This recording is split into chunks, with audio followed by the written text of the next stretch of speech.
Naoki Sakai, Yeah. I would like to ask you as a first question. I imagine that translation was rather natural for you since in your research you have been living in the States, not being a citizen of the United States, so translation is quite natural, I imagine. But if you could tell me something about how the concept of translation became important in your research as it is. Actually, that was the case when I published in Japanese language about, say, beginning 30 years ago. And I realized that I had to translate for Japanese readers, even though it was supposedly my mother tongue.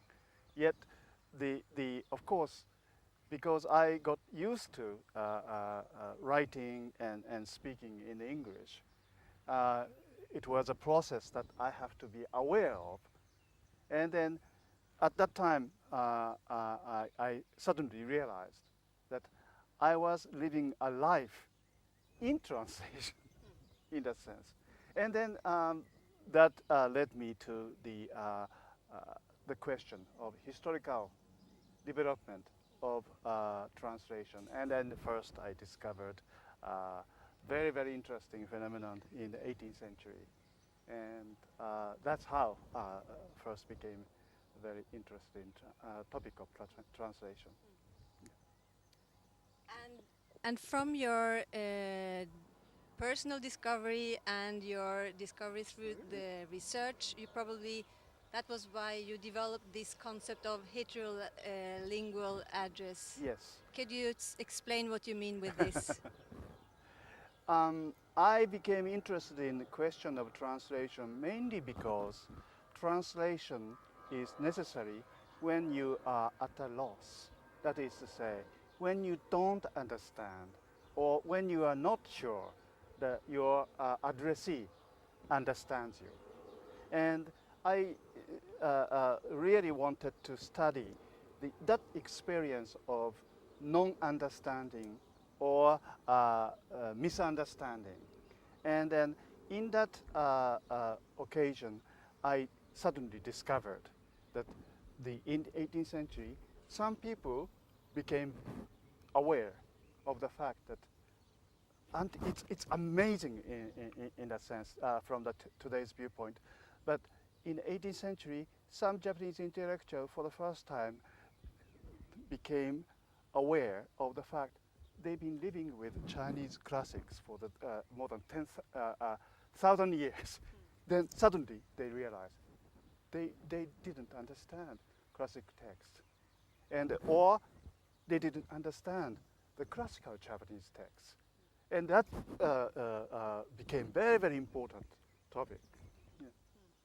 And probably I'd better explain why. They understood written text, or they thought they understood written text. But then they were asked to actually speak. They couldn't do it at all.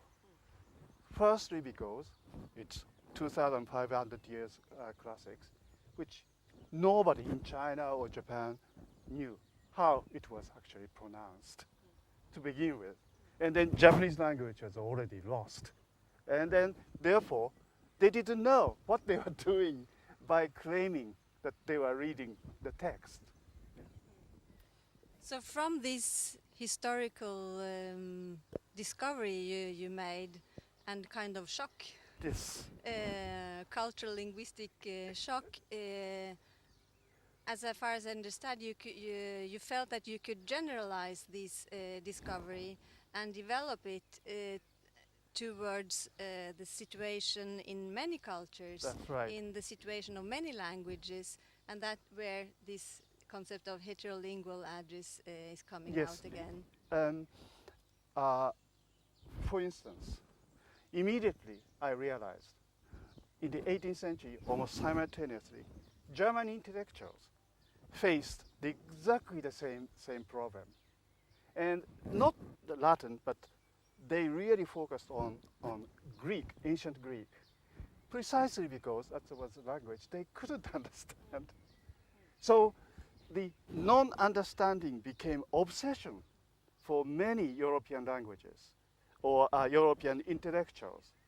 And it is precisely the moment the national language was invented in Europe. And likewise, it was precisely the moment the national language was invented in Japan. And so in this sense, by focusing on being at a loss, or by focusing non-comprehension, which is in fact my own experience, constant experience in the United States, I suddenly found a quite universal perspective in thinking about the culture in general. And this construction of the national languages, that was a kind of trying to avoid this shock, maybe. It That's was right. a kind of trying to close something that is shockingly open, and that you can be lost and afraid of. That's So, right, yes. so we have to close the doors and create national languages, and that is the lingual Lingual project. address, yes, Yes, yes. yes. Well, it's a very, very fantasized secure sphere where you assume, but in actuality, you constantly encounter a situation of no understanding. That's social life. But by fantasizing that there are a group of people whom you can immediately understand, and that is a prototypical formation of, I think, nation. But of course, in 18th century, it was impossible to identify the actual existence of that community.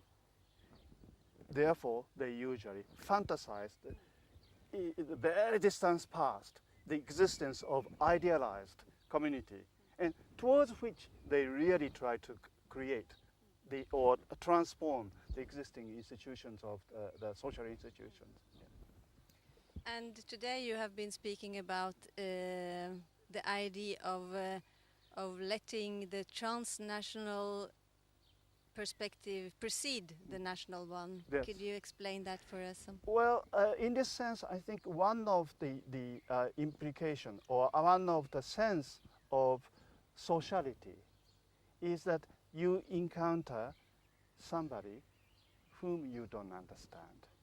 Therefore, non-understanding or being at a loss, or in other words, necessity of translation is something very, very essential in a social being. So, nation state or imaginary formation of homogeneous linguistic community helped a great deal in modernization. Nonetheless, that forces us to forget about the very basic aspect of sociality. Precisely because we don't understand each other, we live together. So that is the basic aspect of social relation, which must be theoretically introduced into our understanding of language and social interactions. Thank you. I would like to ask you something about also your publications. Yes. This your book, Translation and Subjectivity. Yes. The subjectivity that you discuss in this book is a translation problem too. Yes, essentially it is. Yes, that's why I use the term a subject in transit. That is, you constantly negotiate with other, and in that process of negotiation, you form what you want to be, and therefore translation is not just a matter of transmitting a message, but in fact it's a process in which you form yourself, which is a classical form of subject formation. Yeah. And as far as I understand, also it's a problem of translation also because the Western concept of subject and subjectivity was something that it was different in Japanese.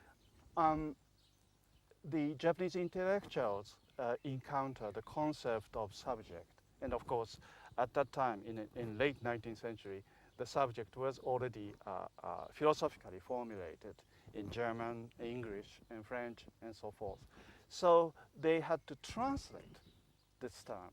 And it was almost impossible to translate first. But in that process, they actually discovered that, in fact, conceptually, all sorts of heterogeneous elements were synthesized in European concept of subject or sujet or subject. And from this, Japanese intellectuals developed a new vocabulary in order to explain the different aspects of subject, which was brilliantly, should I say, good reading of European philosophy. So I had to use this in order to explain to American students who had very little notion of subjectivity. That is to say, subject in psychology and subject in psychoanalysis, subject in grammar, and subject in legal theory. They were all confused. So you have to tell how to conceptually differentiate. So in this sense, translation of subject or subjectivity itself was very important philosophizing. And in this sense, translation means also most immediate form of philosophizing. By theory, we can talk about translation. It's not the other way around. We are not inventing theory of translation, but translation is theorization of our thinking. Of course. Yeah. And then we could go to Benjamin, for instance, and Derrida, yes. And think about translation as something that is not only gain and loss, but something that is completely, something new is coming out. You're giving, because through the process of translation, you create really something new and new philosophical concepts that then you can use them back again, as you said, exactly. You could do with your students. Yeah. Very interesting. There are many important concepts coming out in your writing, the transnationality and the bordering. Could you say something about these two concepts too? Yes, I learned the term, new way of handling border from Sandro Mezzadra and Brett Nielsen. And I was very much impressed by their approach because they really talked about bordering or border as something, a kind of process. That is to say, it always involves action. Border itself doesn't exist in itself. People act on something to create border. And in this sense, I think it was very close to my notion of translation. That is to say, although border itself is some kind of barrier and distance, gap, and discriminatory difference, yet discrimination itself is already a social relation. And therefore, it is a way to handle how we live together. Therefore, even in the case of discrimination, we really have to understand it. It's human interaction. But it is not the communication in the sense of a transfer of message from one end to another, or communication as it was discussed, the French philosopher Jean-Luc Nancy, that is, it's not communion. It's something other than communion. And then in this sense, the translation and the bordering came into the same place in my sort of mind. So that's how it started. We could, my associations is, for instance, in Lotman, where he is the Russian semiotician, that he's speaking about borders, and that to have translation, you have always to have a concept or a feeling of border crossing That's in a right. way. Yeah. But the fact that this border is a construction always. It's all. And also in this sense, if I may refer to the Russian source, then certainly Bakhtin, Of course. dialogism Mm. itself is very good way of handling that duality. Mm. It's not just border crossing, but it is also a creative refutation of existence of border. Yes, Yes. yes. So it's a kind of negotiation of this That's right. this border all the Yeah. time. Yeah.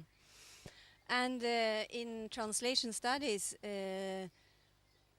that you, I think that a lot what you call the regime of translation, Yes.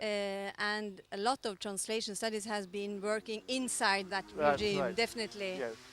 the regime that accepts translation as a problem between national languages. That's right. Yes. Today we have some examples, fortunately, of people that are trying to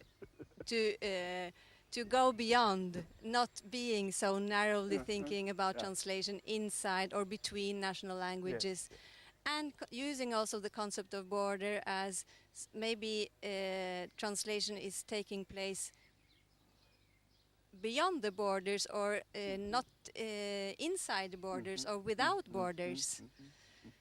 I think one of the reasons why that we have to talk about border is that in fact social relation is never harmonious or accommodating everybody.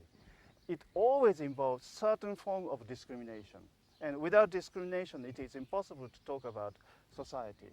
And for that reason, what is most important is that not to substantialize border. And we conceive of border always something you can negotiate about. Therefore, when you talk about border, you really have to talk about politics of border. And then this element of politics must be introduced to study of translation. And in this sense, that I've been generally critical of translation studies because they do not introduce the perspective about question of power as much as it should be able to.